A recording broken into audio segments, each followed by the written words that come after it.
Good evening, everyone. Welcome to yet another session with International Center. Today, we are going to talk about the book Voices from the Lost Horizon Stories and Songs of the Great Andamanese. And today, with us, we have a very eminent panel, and I'm going to introduce all of them, but I'm sure they do not need any introduction. To begin with, we have Arsha Satta.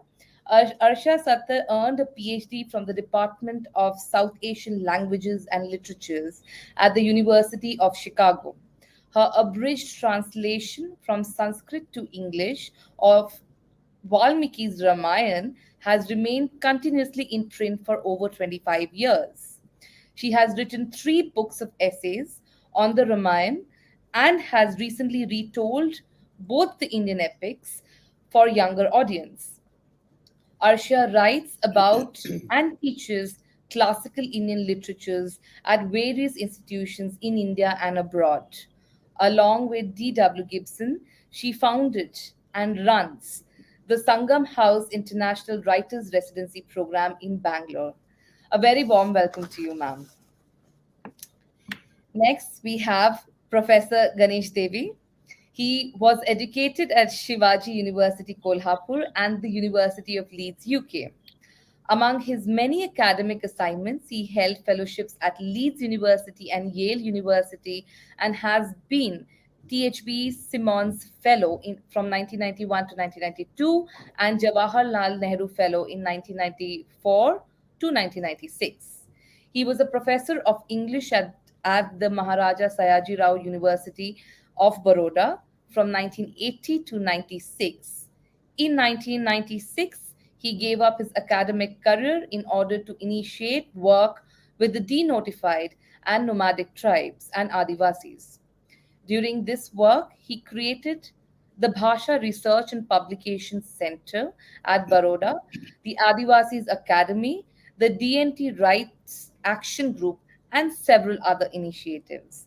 Later, he initiated the largest ever survey of languages in history, carried out with the help of nearly 3,000 volunteers and published in 50 multilingual volumes. A very warm welcome to you, sir, too.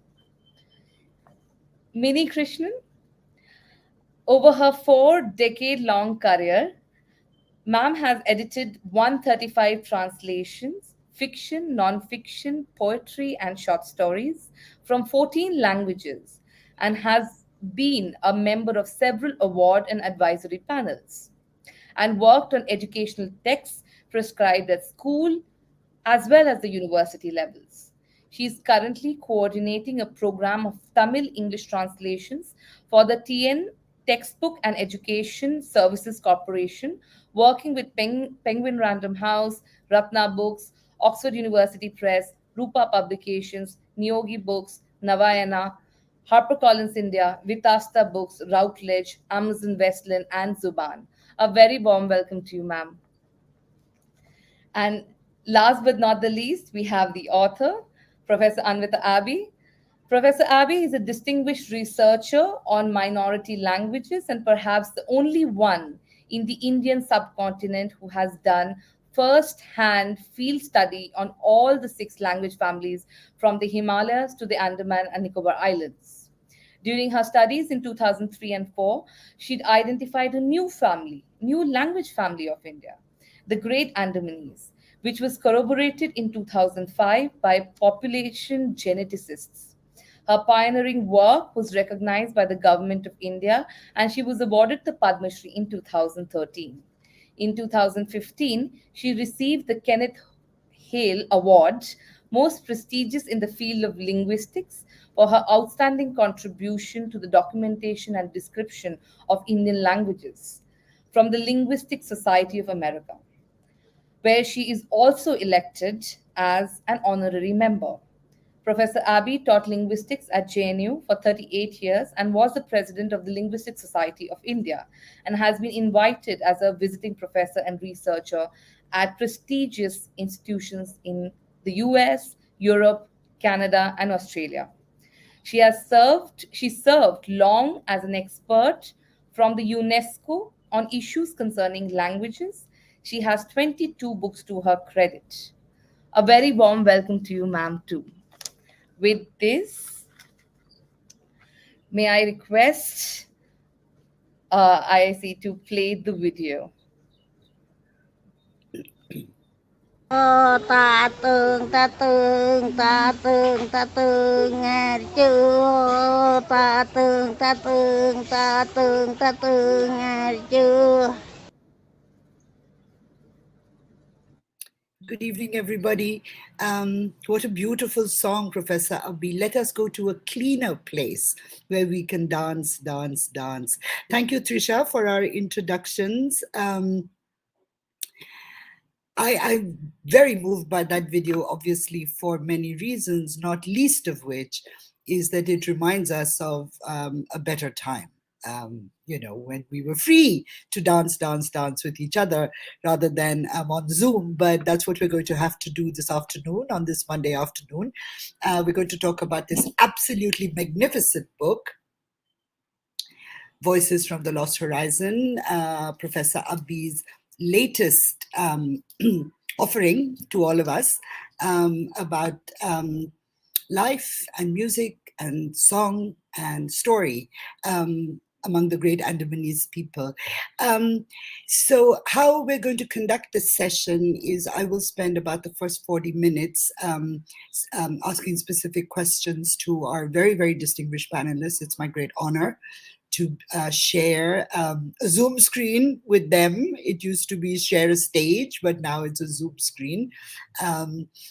And then we'll ask for questions from those of you who are listening. Please feel free to send in your questions. They will be gathered and we will address them at the end of the program. So Professor Abbi, the last time we spoke, I think was about 10 years ago at the Jaipur Literature Festival when we were presenting another collection of yours. They were folk tales from the, and I still have those books. I was so very, very pleased that you gave them to me at the end of the session. So your engagement with languages in the Andaman and Nicobar Islands is just about 20 years old. I know that you've been in the field of linguistics for much longer. But tell us about this engagement and about the very specific situational issues that you have to encounter in order to bring these magnificent stories and songs back to us. Lots of adventures, no? Thank you. Thank you, Arshia, for highlighting this particular book for the time being. My involvement with the Andaman Islands as such started late 2000, early 2001, when I went there to do a pilot survey of the languages of the Andaman. And I had no clue at that time that there was more than 18 languages spoken in that little island, mostly languages that are being recognized as a scheduled language in India are spoken there, in addition to some very old ancient languages of Indian civilization like Great Andamanese, Jarawa, and Onge. And I was fortunate enough to travel to the northernmost tip of the Great Andaman to the southernmost tip of the Great Andaman, as well as 100 kilometers away to the Little Andaman where Onges reside. And my journey through all these islands, because there are a set of many islands that look like a big mass of island, but it is not a big mass. There are several small islands that one has to traverse from one to another by boat or by ship. So these islands were opened a new vista for me to understand their language, especially the Little Andaman was a very difficult journey to tread. However, we made it, and the initial study that I made or did was the comparative comparative study of these three languages, Onge, Jarawa, and Great Andamanese, which certainly indicated that Great Andamanese is a class apart. And that, when I presented my research results in Germany in 2003, I was motivated by my friends to drop everything else and concentrate only on Great Andamanese so that I can bring out the hidden structures. So this is how my journey started with the Great Andamanese, specifically from 2005 when I got a grant from the SOAS University of London to undertake this intensive project. And under that, we really did very heavy documentation of producing the trilingual talking dictionary with picture. So it is a pictorial dictionary. It's hardly a dictionary, it's an encyclopedia, because it has all the information that we could gather about their ecology, about their culture, about their beliefs, and about their way of life, which is documented here.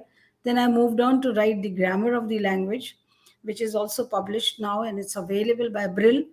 The subsequently I had also collected short stories and songs.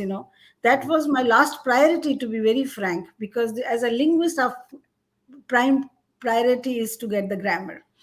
So we are always concentrating on the grammar and the other aspects of dictionary. But when the language is on the brink of extinction, I realized that it's very difficult to collect the kind of data that we wanted to. And I was just groping everything and anything that I can get with. So I got a lot of names of the birds also, which ultimately turned out to be a beautiful book on the birds, names and classification of the birds.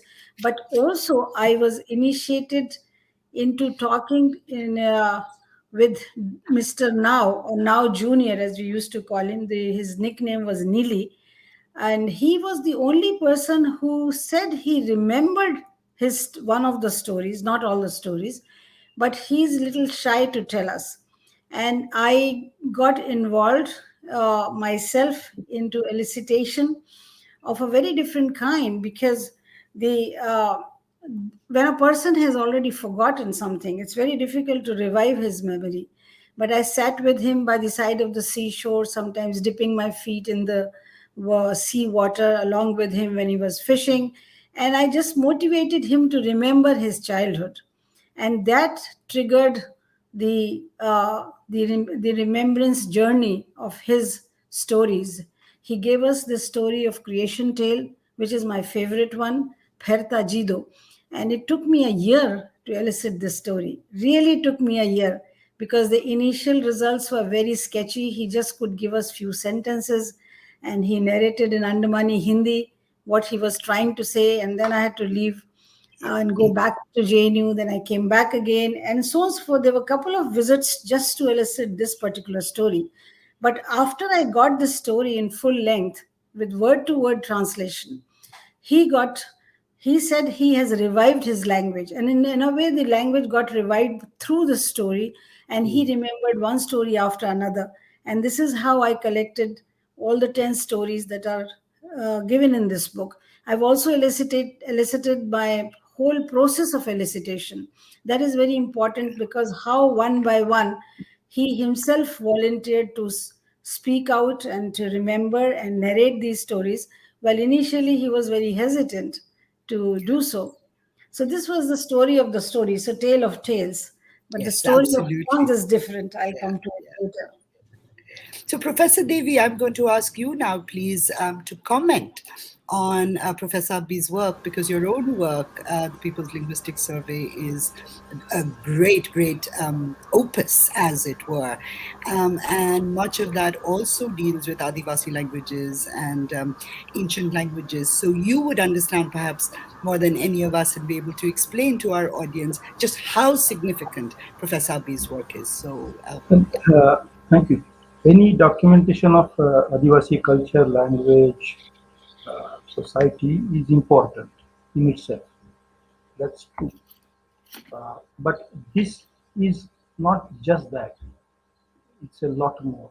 Let me say why. Also, there have been attempts at reviving languages. Sometimes languages that have gone under completely have been revived after a gap of time. But this is not just that, it's a lot more. And let me say why again. And it is because of the population history of the world. The original out of Africa man, humans, Homo sapiens, traveled slowly over thousands of years to this part of the world, South Asia, and later even went up to Australia. And it is during that long sojourn, the people landed in the islands, Andaman. Now that's about 65,000 years before our time. The history of Andaman tells us that it was uncivilized only about 100 years ago,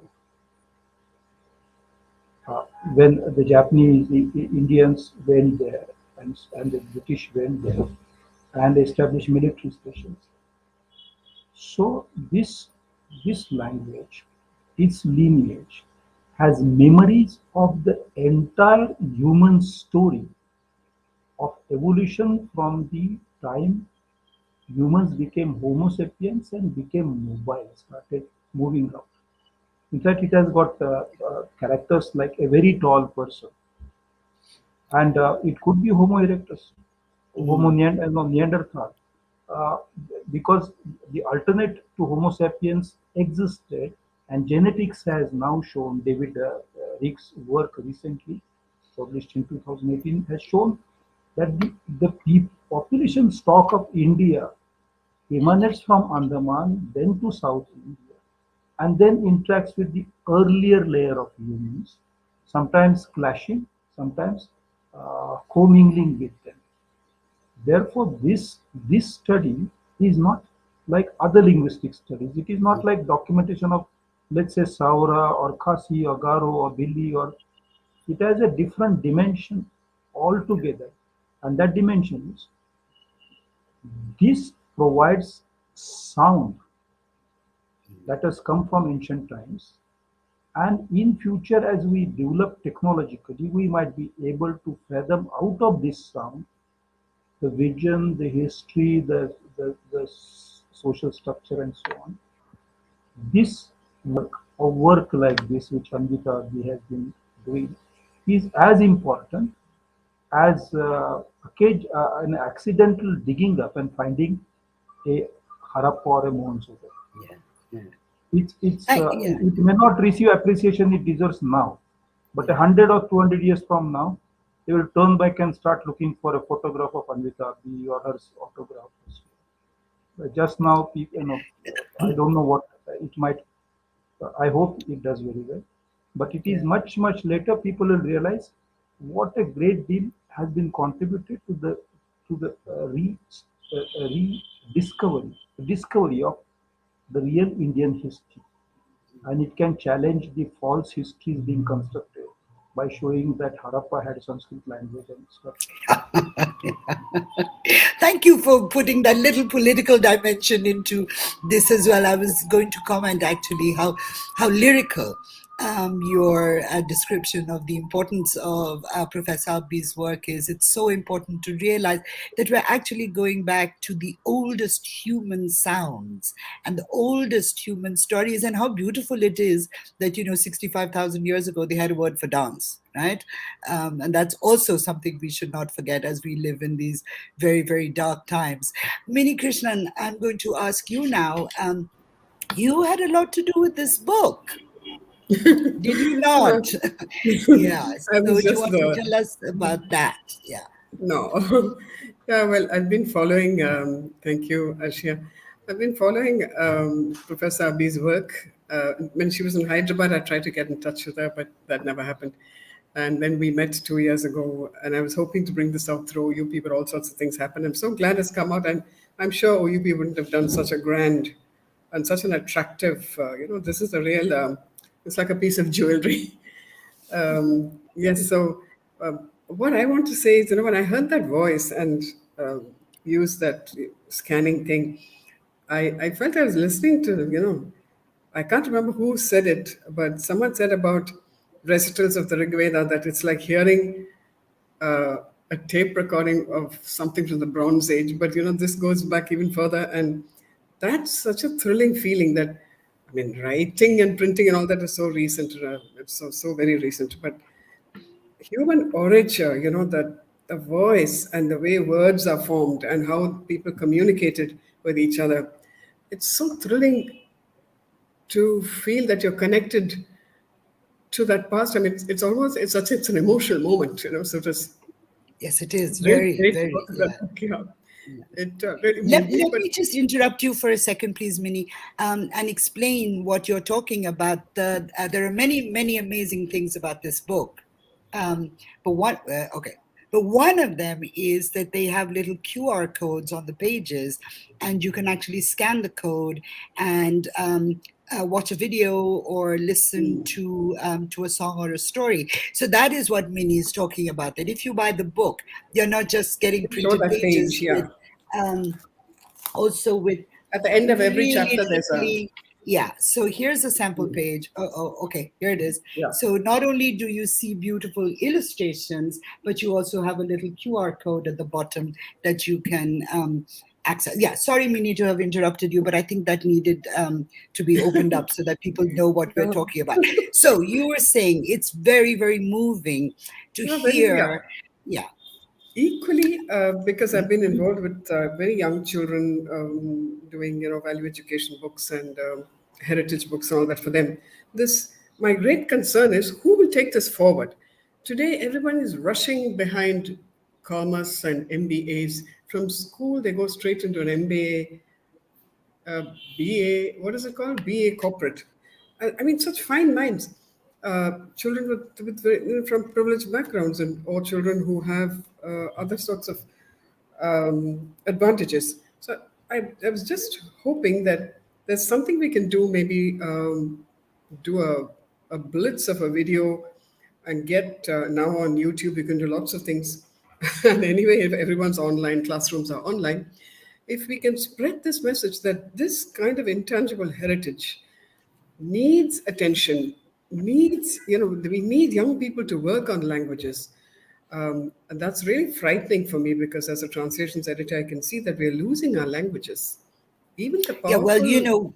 we are going to have to use young people to put it on YouTube. I mean, the four of us could barely get onto this, Zoom screen together. So let's Yeah. give credit where credit is Yeah. due. And, our parents used to say the same thing, oh, this is such a useless generation. They're never going to do anything. Kya No, hoga no, dunya ka, all that. no, no. So, I'm not saying I'm they're sure, useless yeah, yeah, generation. I'm saying they're being led down, yeah, I would say, wormholes. They really, yeah, they're yeah, not being taught the importance of language, the importance of yeah, communication, the importance of recording, the importance of memory. This is going. I mean, there's a great deal of talk about NEP. We have to give a talk to some friends and I, to some 200 teachers, and this is one of the things we're going to say. Please yes, yes, concentrate of on this course. aspect because it's the Yeah, spirit, it's the inner person that you are. Everything else is about the external world, but not enough attention yeah. is being given to our own stories. And this is a great lead. It's a real, Yeah. thank you. So let's listen to one other very, very short excerpt. And I mean, honestly, now that Professor Devi has really put us in mind for what we are listening to, how ancient these words are, how ancient these songs are, how ancient these sounds are. I think we're going to listen perhaps a little bit differently now than we did to the video that opened for us. So. Wasim, would you play the audio for us, please, the one that we've selected? जाते खुद न्याय दो जाते खुद न्याय दो जाते खुद न्याय दो जाते खुद न्याय दो जाते. So, Professor Abi, what was she saying? Well, let me just give you a little background before I tell you what she was saying. Number one, this is a song by Boa Senior, as she was named, and she's speaking in her language called Bo. She was the last speaker of the language Bo. Bo was one of the North Great Andamanese languages, and this language can be perhaps as old as we can think of any other human language surviving now. This the She is singing about actually the tsunami that struck the island on 26th December 2004, and she's saying dol koronge tonge jaratek dunia ila do jaratek dunia ila do jaratek dunia ila do jaratek dunia. That is, the earth is shaking vigorously and the trees are falling with great thud, with great noise. And the earth is shaking again and again. She described it very vividly, but she sang it in just one sentence. And let me also tell you, Bo was one language which was not understood by the other community members of the Great Andamanese. So it was a Herculean task for us to translate it because Boa was not a very good Hindi speaker either. So I have not been able to decipher the first two words till now, but the gist of the sentence, the gist of the song is that the earth was shaking vigorously and the trees were falling with great noise. And she also told us that their elders told her that whenever this happens, they should take a big bamboo and just, strike the earth vigorously. And I do not know why, but that's what she believed in. And but she never did it. I said, "Did you do it?" She said, "No, I didn't do it." But Yeah. this is what we have been told. You see, the adding to what Ganesh also said, let me tell you that after deciphering the grammar of this language, I have the conviction and now belief, strong belief, because I have given lectures all over the world about the grammar of the language, that this language seems to be one of the most ancient languages of the world, and it has the traces of the possible human language. So, when human language evolved, what kind of structures it must have had, some of the traces are very much intact in this particular language. So, that adds to what he was saying. So, that comes out only by describing and analyzing the grammar. So, Bo was one of the very ancient languages that you just heard. It's a masterpiece and it's a classic piece because Boa Senior is no more. So, this Yeah. is the very first recording and unfortunately the very last. Yeah. I want to take us from form to content. I was again, as Mini Krishnan said, just the experience of this book is really quite something, because. Also, as Professor Devi said, this is not like studying Khasi or Garo. Not that those languages are not important, but this is really something very, very primal for us. And if we approach the book with that understanding, it's quite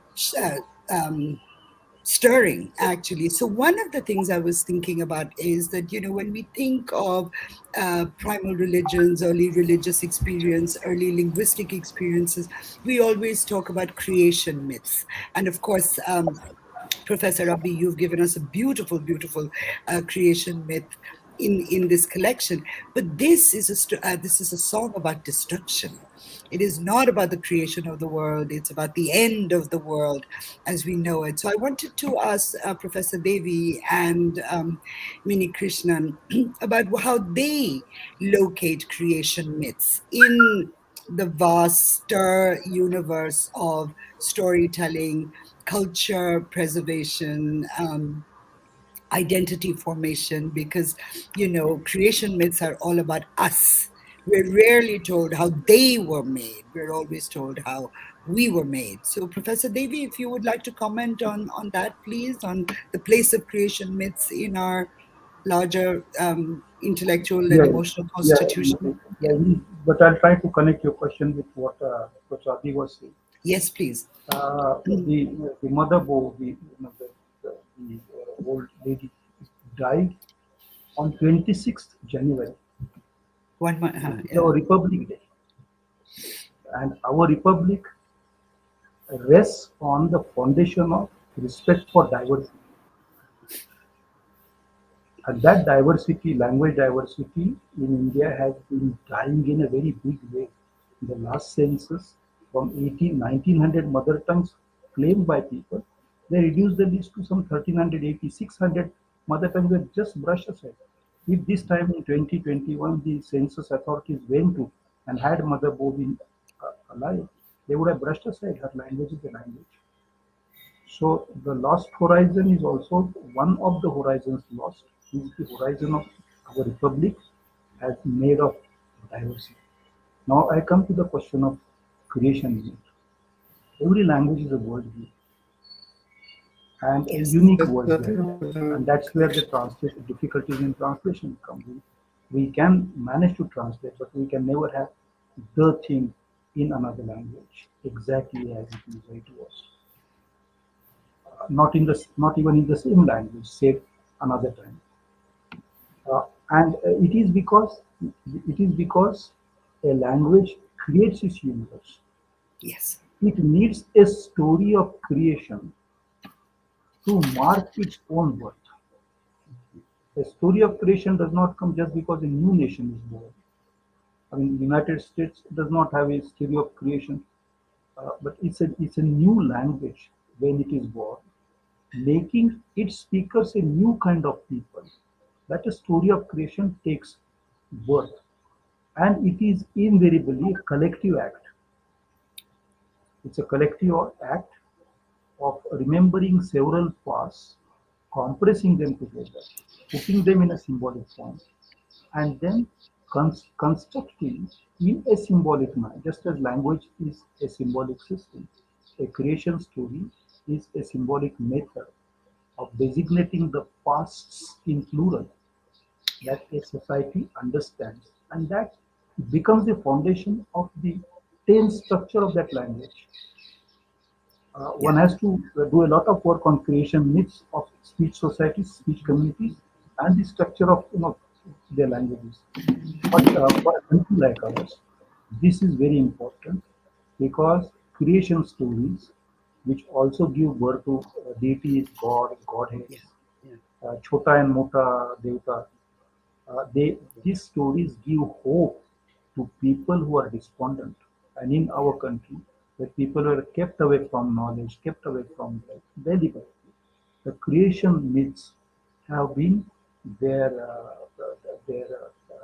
relief, internal lives for immemorial times. Yeah. Uh, this creation story narrated here is certainly indicating the end of a civilization, and therefore it becomes even more tragic as it is intriguing and inviting us. Yeah. Yeah, thank you, Professor Devi. We seem to have lost Mini Krishnan, so I'll just continue and then we'll bring her back when she's available. But thank you again. This is a great segue for the question that I had planned after this, which is precisely this: that languages are in themselves worldviews. They generate worldviews, and they are generated by worldviews, which are unique. And I wanted to The ask host this has muted your question. mic. Then what can I do? Hello, Minnie, you're Oh, back? that's yes. Yes. Yeah. Okay. Um, but let me just finish the question and then we'll include you in it. So one of the questions I had in mind for our conversation was, this is a place, the kind of work that Professor Abi does and the kind of work that Professor Devi does, it seems to fuse anthropology and linguistics. And of course, there's a formal word for that, ethno-linguistics. And at the very in her first comments, Professor Abbi put it very well. She said, as a linguistics person, your priority is grammar. That's how she went there. But then she realized that she needed the stories also to be able to more fully represent the culture that this language um, uh, spoke of. Yeah. So I want to talk about this business of ethno-linguistics for both of you, both Professors Abbi and Devi, because that is your work, right? And can we really keep this sort of inflexible line? Oh, this part of my work is anthropology. Oh no, this part is linguistics. It seems, yeah. So please, Okay, Professor Abbi. Yeah. good. He asked this question because it make question some of the myths that we all have.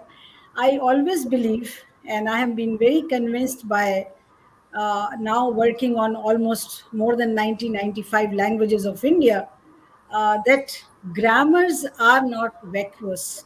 You see, grammars speak to you about the worldview of the speakers, of the community, about the beliefs, and about the socio cultural aspects of the community. So grammar is not just a set of rules. There are a set of rules, no doubt about it, but that's not where the story ends.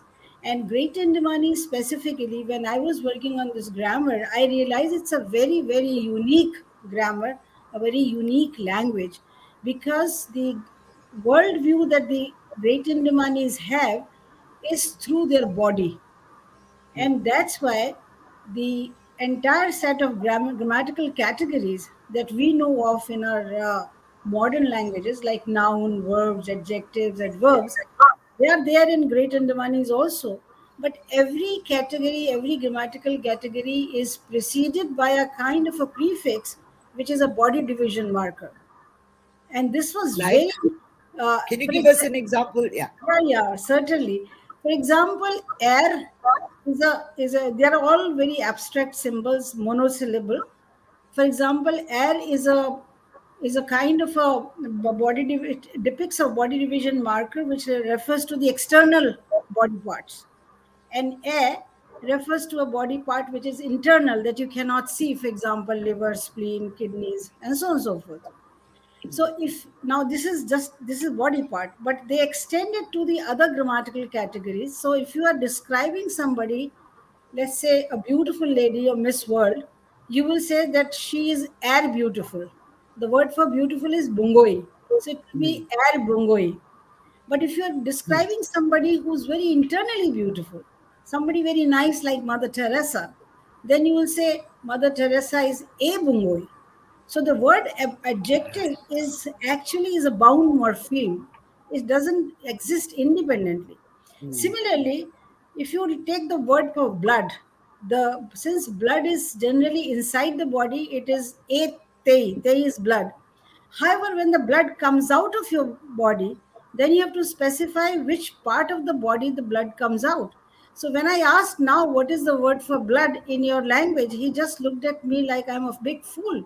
He says it all depends where it is coming from. Coming from. So because if it's Yeah. coming from fingers, from limbs, it's ongtei. If it is coming from the external body part, like head, it is ertei. If it is internal bleeding, then it is etei, and so on and so forth.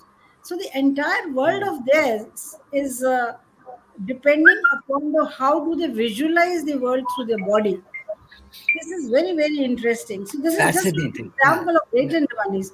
But in Yeah. all languages, that you do find, even in most of the languages that we speak in India, we have three different or two different second person pronouns like tum, tu, and aap. Why do you think we need three? Why are we not happy with just one you? Because we are hierarchically organized society, and there's a whole ethno-linguistic aspects associated with these socio-linguistic aspects of tu, tum, and aap. You just cannot use it interchangeably, you see, because there's an intimacy factor involved, there's a formality factor involved, there's a factor of honorificities involved. Similarly, there are most of the languages spoken in the hills, in the mountains, like northeast languages or other languages which are on the hills. They always have various kinds of there or here, you see, depending upon whether they can see it or not see it. So something which is visually there or non-visually there, you see, or something which is very, very proximate, like touching your body or just sitting. So like this is what we are doing right now. Webinar is a very interesting situation. This is like looking at the moon. You're very far, but we can look at you. So you are there, but this there would be in Yeah. most of the languages will be very different. Yeah. So Yeah. these are the aspects of language which people do not really understand, that they are all encoded in the grammar. This worldview of yours is encoded in the language. So language is a beautiful thing to analyze and understand. In fact, through language, I have understood. We working on Bangani, a language in the Himalayas, and we community believes in polyandry. If you ask them, they would never agree that they have polyandry.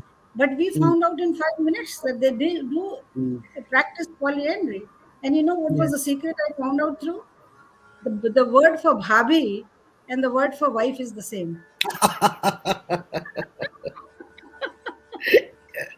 Well, it's true that we also come from a culture where the word for tomorrow and yesterday is the same in many, many, Yeah, many, Indian languages. And, yeah, yeah. These are so telling, these tiny little yes. details. And of course, there's the great cliche that so many of us know, even though we're not linguists, is like, oh, Eskimos have 12 words for snow or 15 words for snow or whatever it is. But Professor Devi, how is it? I mean, your own work is so similar in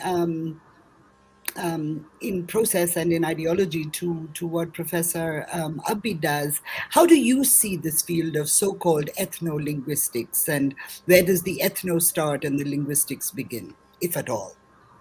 Well, I was trained as a literary scholar, not as a It's linguist, true, yeah, yeah, and yeah. I started work with Adivasis, Mm, and when I observed them, so one might say one started ethnography, anthropology. I started from that end, but I wanted to understand the human beings, and I noticed that there are very subtle and strange ways of their organizing themselves by using sounds. mm, They were not like letters or posters or invitations, but there was something very peculiar about the way they use these sounds. I saw this happening during the riots in peacetime, in festivals, and so on. So I was getting more and more interested in their languages, and of course, I was trying to get them to document their languages. I have always done this work with the help of the communities, mm, uh, and they are the best. I mean, forgive me, Anvita. They are the best, equipped to document their own language. They may not be able to write. It's yeah, yeah. normal, but they know various levels, shades, varieties, and stuff. And then I realized that this is the case with many other tribal communities, many other Adivasis, and many other nomadic communities in a different way, and coastal communities. And that's what compelled me to get into this adventure called the People's Linguistic Survey of India. And I had to depend on the team, a Yeah. team, a vast team to do that. But one thing I noticed, and that is in every language, people tie up with their own language quite differently. That is, say, an Urdu speaker's attachment to Urdu Mm, and a Tulu speaker's attachment to Kulu has a qualitative difference. I'm not able to put it in words, really, mm, but I observed this, and that is even the love for the language that a person has is born in the structure of that language. mm.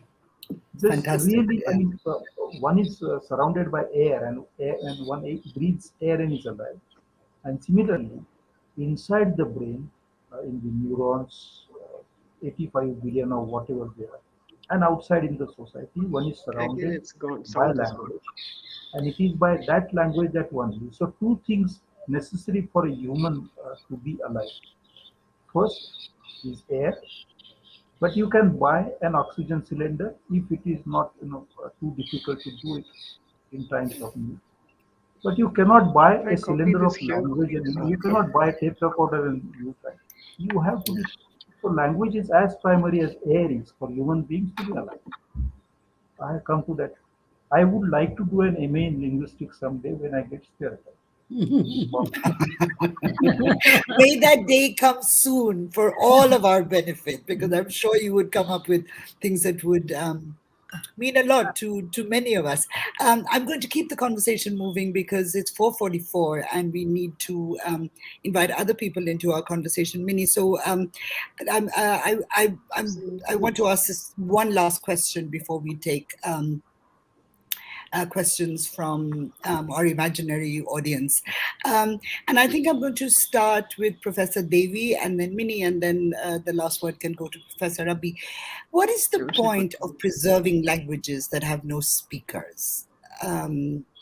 how and what actually does that preservation mean? And is this some kind of museumization process? And here I would use museumization as a somewhat derogatory term. Like What are we get doing into this. preserving languages that have no speakers? Nobody's going to use them.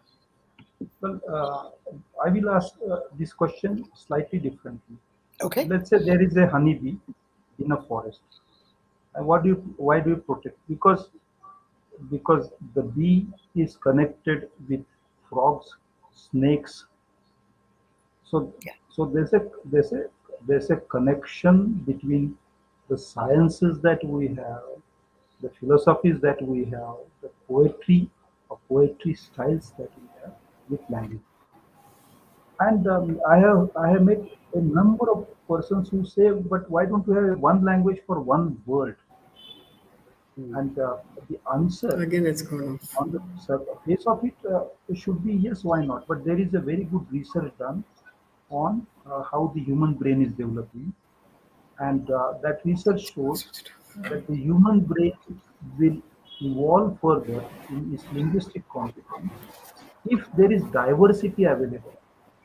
If we and it will pick up one strand or the other strand for taking the leap forward. If we reduce that diversity, the evolution process will slow down.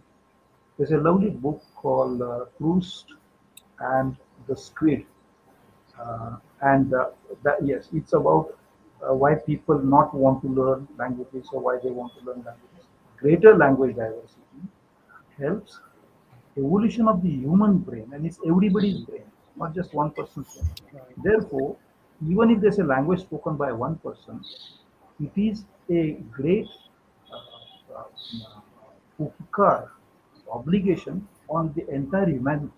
In fact, if one person is keeping the language alive, that person should be given greater support uh, in comparison to, let's say, 120 persons, crore people trying to keep a language alive. In a democracy, uh, this single person deserves greater support, greater appreciation, and that language should have a greater. We cannot monetize languages, but if a language is spoken by just 4 or 5 or 10 or 20, there are many such in India. All of them, they should be treated as great value, not just museumization, but what about a Picasso painting? Yeah. So Or how they should. Japanese people speak about their great artisans as living treasures, that these are our living treasures. Minnie, have you been able to follow us sufficiently to contribute to I missed. why I do missed. we, I missed about please? 8 minutes. Yeah, this Okay. kept fluctuating. Yes. Could Okay, you so, quickly bring me up to speed? Yeah. well, why don't we just take it from this question because we're Yes. running. Why do you think we should preserve a language that nobody speaks? Well, it's part of our heritage. And when a language disappears, with it goes a whole world. I mean, the way they name, the way they view things, the things they believe in, their myths, all these things enrich the entire human corpus of feeling, of understanding the world. A language is a way of processing and understanding the world. So, of course, we have to. That's really not a question that. Of course, we have to preserve it. But the thing is, how do we pass it on, and how do we Exactly. use this technology, which is so invasive and in many ways destroying deeper levels of thinking, reflection, because there's so much of junk floating around. You're forced to listen to so much. How can we use this technology to promote the cause that we're all interested in, and for which a lot of people don't seem to have any time? I mean, you try to tell them, you try to tell a school, they shut down language departments. They send language teachers home. How to get them to understand that the more nimble, the more languages a child is taught, especially in that time, which I don't know who called it, the sponge years. Judith Thurman, I think, said the sponge years of a child's life. I mean, I missed that. I was put into 100% in the English speaking. That time, how valuable it is for the child to absorb so many languages. That mind becomes much more, can handle chaos, can handle complex problems better. If we can persuade our decision makers to believe, to convince them that the more languages our children know, the better they will comprehend and handle the world. That may be the only way we can convince, because it needs funding to keep things alive, Yes. to keep languages alive, to keep teachers going. It needs money. Uh, so that's my chief problem, and the thing I'm closest to, because I can see what's happening at that level. It's not a philosophical uh, or anthropological thing for me, but I can see it happening. So this is the only my response to this is it's an emergency. We have to I choose think it. all of us would agree with that. That this is a crisis. The rate at which we are losing languages, and along with that, literatures, worldviews, philosophical ideas, Yeah. which may not come immediately or naturally to us. And that, Professor Abbi, I mean, from Professor Devi has said that every single language contributes to our Yeah. diversity Yeah. and to the evolution of the human brain in whatever form it exists, so long as it is preserved. Mini Yeah. Krishnan has talked about how it gives us access to heritage. Now that you have done all this marvelous work, and so much of it, what happens next is predicated on translation, because it's not, I think, sufficient just to have the language as a series of, to us, unintelligible sounds, but we have to be able to access what the language is showing us. How do we go, in your opinion, how do we go forward from here? How do we translate? How do we disseminate? And not simply the language, how do we disseminate the cultural values that, for example, the Great Andamanese hold? The question is to. Excuse me, Professor Abbi. Oh, I see. I thought it Yeah, was for Mini, sorry, because she's the sorry. translation expert. No, I'm not an expert. Well, you see, the translation is, as now most of the modern theorists believe, it's more like transcreation, because you are actually transferring one word into another word.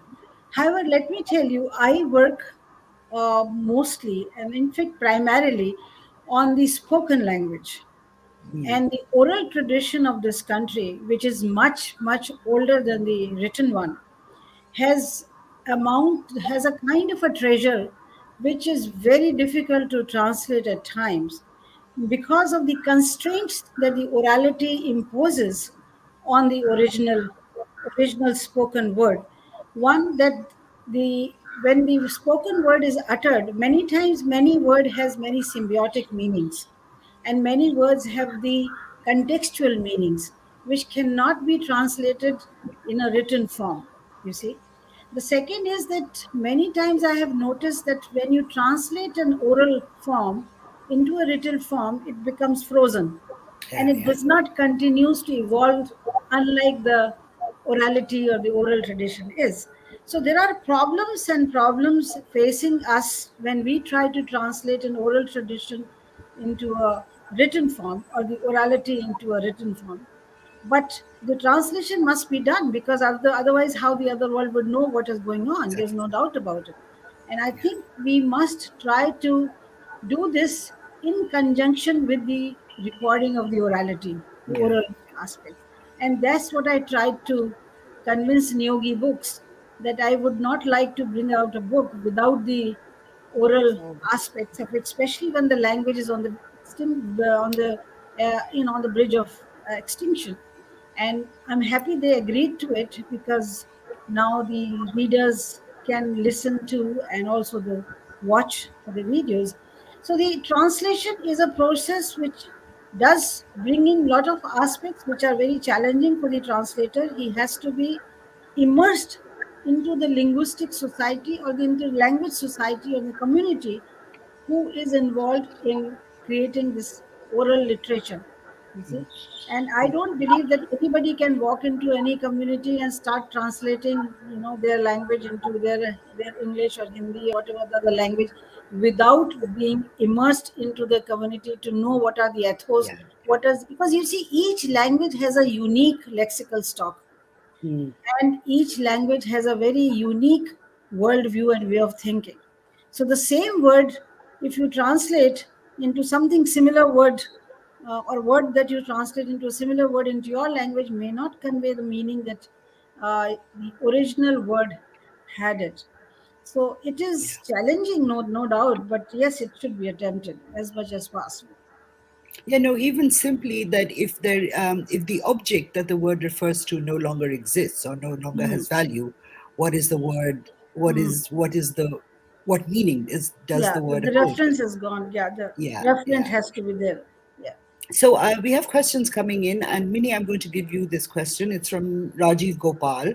Who, if anyone, develops audiobooks in India in languages other than English?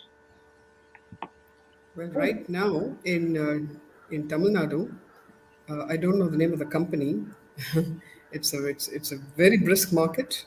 A lot of writers are recording their stories and novels, and they're very happy about it. Just last week, there was a long article in which two or three writers said, "We're just absolutely thrilled with this because 10,000 people who know the language, know Tamil, but cannot read it, Read, yeah. are enjoying our books. The audiobooks is, we're going back to storytelling, which is, the oldest form of communication we've had. I'm not sure who exactly who. I'm sure if you go online, what did you say, Rajiv Gopal, Mr. Gopal? Yeah. I'm sure if you go online, you will get any amount of information on recorded audio books. Some of them, I think, are available free of charge, and some for a very small fee.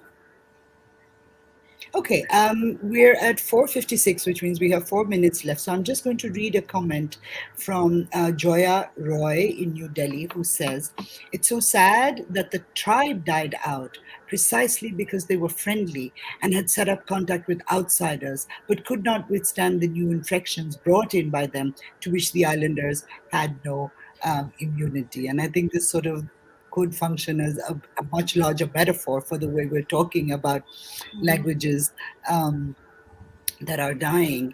Um, any final comments from anybody, from our distinguished speakers? Anything, Professor Abbi, you would like us to take home? Well, I would say that love your language. Don't give up your language because there are other so-called prestigious languages are forced on you in school. So the home language is very important. The linguistic diversity that we have been able to save so far for India has been because we have retained our home languages. The vitality of the language depends upon how many domains you use your language in. So try to increase the domains of your language that you are using, and your language will never see the death. So this is my mantra to sustain your languages. Thank you. Mini, final words, Mini Yes, Krishnan? final words. Final words. Long ago, Jawaharlal Nehru said, even an illiterate peasant has a wonderful gallery of memories and pictures in his brain, stored in brain.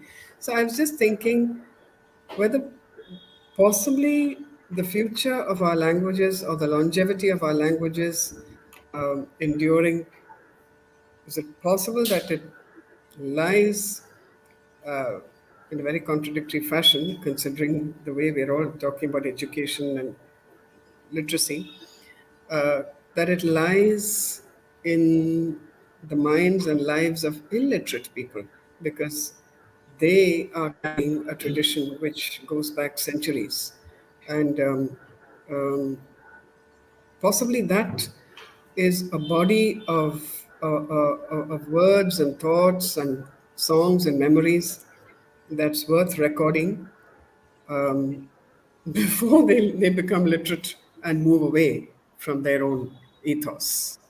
Professor Because there's Devi? an inexorable. Sorry. Yeah. Professor Devi? Well, I would like to say this. Humans have been using language for the last 70,000 years, but there is no guarantee that we'll continue to use language. And the virtual world is driving us away from sound to signals to images.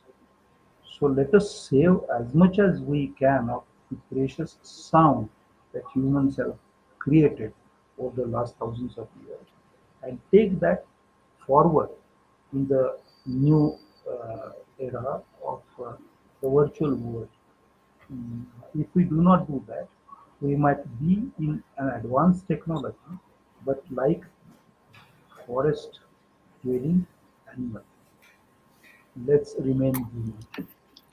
Thank you all so much. Thank you, Professor Abbi, for this wonderful, wonderful book. It's published by Niyogi. It is available on Amazon. Do not hesitate to buy it. Please activate your QR scanners and access all that this book has to offer you. Professor Devi, Mini Krishna, and Professor Abbi, it's been my great privilege to talk to you this afternoon. And you have given, all three of you have given us so much. Not simply knowledge, but so much that is moving, so much that is poetic, and so much that lifts the soul. So my thanks to you all, and thank you, Arshia. IIC. Thank you, Thank Arshia, you all. for being with us. Thank you. Thank you.